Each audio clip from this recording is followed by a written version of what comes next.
শুভ সন্ধ্যা doctor Naik. আজকের সন্ধ্যায় আপনার কাছে আমার প্রশ্ন হলো, ইসলামের প্রতি যথাযথ সম্মান রেখেই বলছি।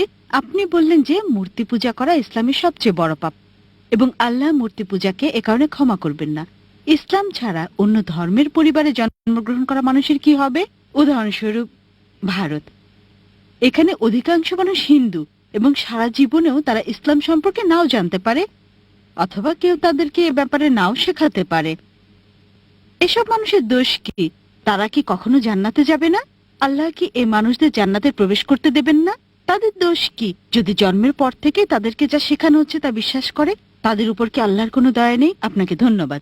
বোন, খুব ভালো প্রশ্ন করেছেন, খুবই যৌক্তিক প্রশ্ন। অমুসলিম পরিবারে জন্মগ্রহণ করে মানুষদের ব্যাপার কি, আর তাদের পিতামাতা মূর্তি পূজা করছে, তো দোষটা কার?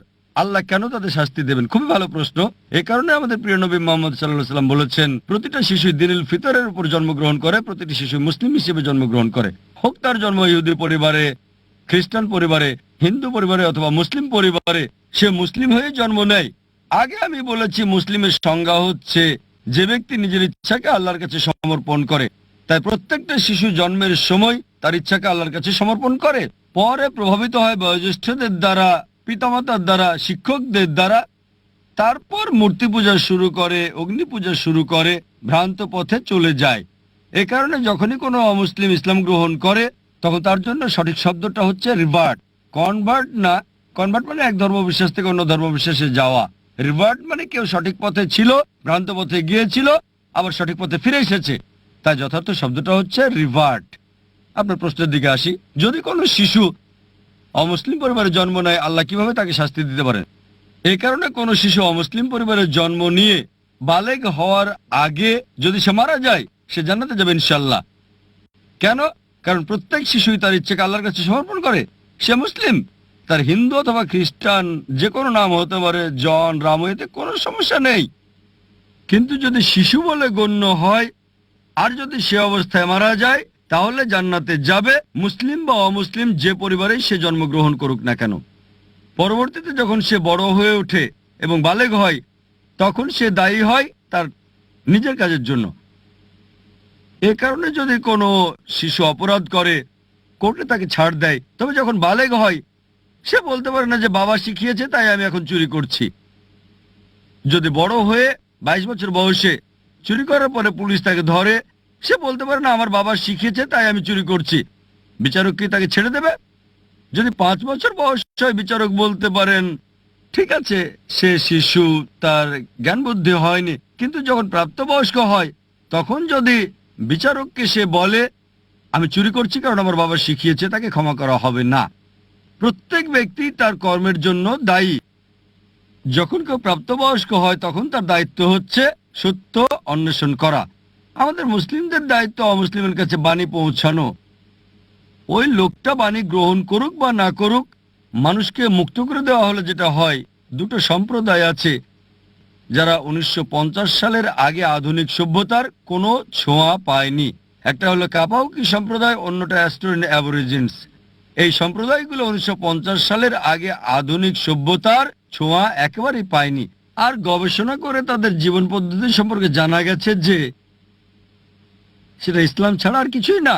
কিন্তু তারা নিজেদের মুসলিম বলে না। এক স্রষ্টা বিশ্বাস করে স্রষ্টার কোনো প্রতিমা নেই, কোনো প্রতিমূর্তি নেই।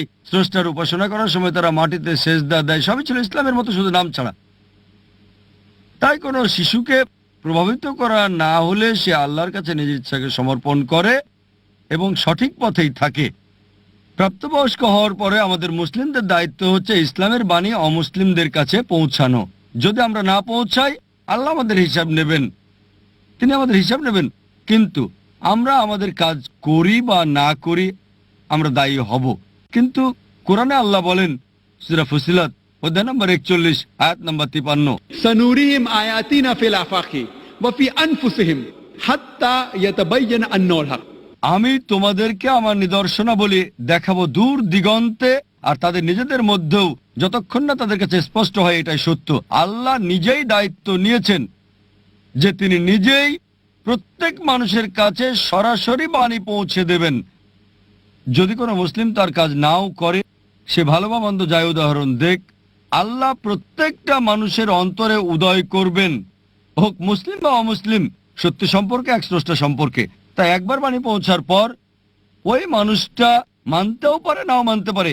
এটা ভেবেও মানতে পারে যে আমি যদি ইসলাম গ্রহণ করি আমার পছন্দনীয় বিষয়গুলো বর্জন করতে হবে, অ্যালকোহল বাদ দিতে হবে, ডেটিং ডান্সিং বাদ দিতে হবে এবং অন্যান্য বিষয় যেগুলো হারাম, ওই বাণী গ্রহণ নাও করতে পারে, তখন সে দায়ী হবে।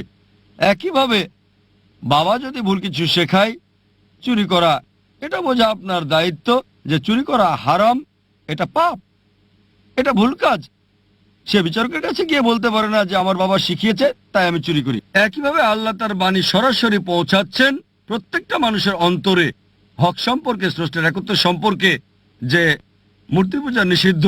তবুও যদি সে ক্ষান্ত না হয় তখন সেটাই হবে বিচার দিবসে। এ কারণে আল্লাহ বলেন কোন অমুসলিমই আল্লাহর বিচার সম্পর্কে আপত্তি করবে না, কারণ অঙ্গ প্রত্যঙ্গ আপনার সম্পর্কে সাক্ষী দেবে, আপনার চোখ হাত আপনার ব্যাপারে কথা বলবে। তাই বিচার দিবসে এমনকি যদিও ওই মানুষকে জাহান্নামে দেওয়া হয় তবুও তারা আল্লাহ সুবহানাহু ওয়া তাআলার বিচার সম্পর্কে আপত্তি করবে না। তারা বলবে দয়া করে আমাদের আরেকটা সুযোগ দেন। আল্লাহ বলবেন আর সময় নেই, দুনিয়াতে তোমাদের অনেক সুযোগ দেওয়া হয়েছিল আর এখানে একবারই বাঁচবে। তাই বিচার দিবসে কোনো মানুষই, কোনো অমুসলিমই যদি তাকে জাহান্নামে দেওয়া হয় তবুও সে আল্লাহর বিচার সম্পর্কে আপত্তি করবে না। সে শুধুই বলবে দয়া করে ক্ষমা করেন, কিন্তু সেটা হবে না।